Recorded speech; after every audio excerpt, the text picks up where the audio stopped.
Hey, what's going on? Another camera review. This one is on a point and shoot camera. This is the Olympus Stylus Tough 6000 model. It's about 10 years old. I found it at a thrift store for $10, but I didn't know if it worked because it wasn't charged up and there was no battery charger, so I didn't have a way of testing it. So I took a chance, bought it for 10 bucks, ordered a charger on eBay for like $5, $6.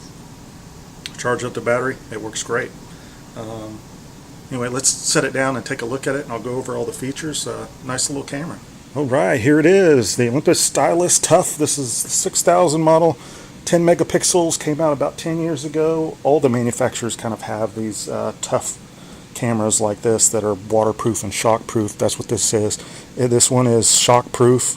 Anyway, waterproof up to 10 feet, so you can dip this down in the water. It is waterproof, not water resistant, so that is nice. I actually tested that out. I just stuck it underwater in my fish pond and took a few shots. I'll show you those later, but the thing about this that makes them kind of rough and tough, it doesn't have the typical lens like you would on a lot of point and shoots that opens up and zooms out. All you've got this is this little shield that covers up the lens here. So if I turn it on, there you go. If you turn it on, it opens up the window there. There's still a water there. Let me wipe that off. So that's it. When you do your zoom in and outs, it's all done right there. So let's flip it over and we'll look at the menu a little bit. I need to. So every time I take the battery out, it flips back and wants me to put the date in again. So I guess there's an internal battery in there that's not holding on to the date or something. Let's look at some of the menus and stuff on this so you can kind of see it. Alright, so it's got this little wheel here that's nice. I've had Olympuses before, and the menus are laid out really well. It's got these different modes typically that you would have on most cameras. It's got this beauty shot that I'll go over that in a second. It wasn't very cool. Video on this, since it's 10 years old, that there is no high def video, so I wouldn't be using this for video at all. It's got several different scene modes.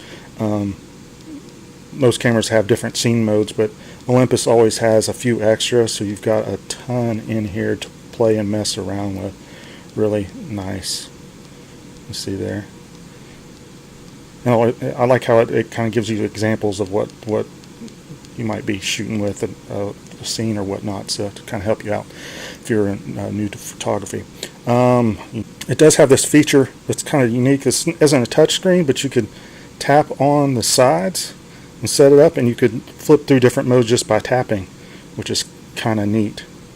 So you can mess around with that. That's a really cool feature for a point and shoot camera. I kind of liked it. Let's see what else here. Okay, this beauty mode, what this does is it takes a picture and tries to make it more beautiful. So I took a shot just regular in program mode, and then I flipped it over, or auto mode, and then I flipped it over this beauty setting. So here's the normal one, and here's the beauty mode. Can you actually tell a difference in those? I can't. A couple bad things about this, when you take a picture, let me just take a picture. This one, it takes a while to write to the card. You see there? It took a while for it to do that. The other bad thing about this camera is it uses, let me open it up and I can show you too.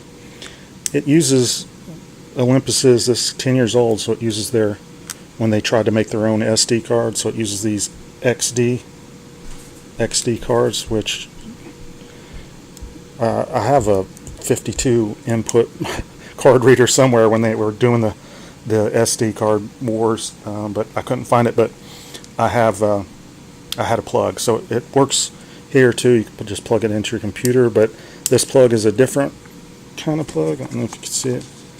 Yeah, it's one. I just happen to have one, but hopefully if you're buying one of these, it will come with that, unless you have one of those card readers. Like I said, I bought it for 10 bucks, bought a charger for $6, so I didn't have much into it.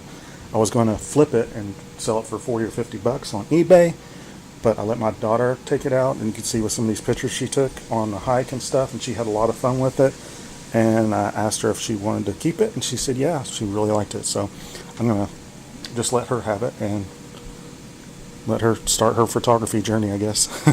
So I did try the waterproof out. I just stuck the camera underwater in my garden pond and tried to get some shots of the fish, but the water was a little bit murky, but had no problems with it working underwater. But you really need a more clear water source when you're trying to, in like a pool or something, when you're doing that. But it did work, and we took it out. I took it out to a football game, and it started raining pretty hard, and it didn't have any problems with it. It's light; it just fits in your pocket. It's a great little camera just for everyday getting out there in the elements and shooting. Anyway, thanks for watching. If you have any comments, just leave a comment below. Go ahead and subscribe. I'll have other videos coming up, and you can also look back through my channel and some of my other photography stuff that might interest you. Thanks for watching.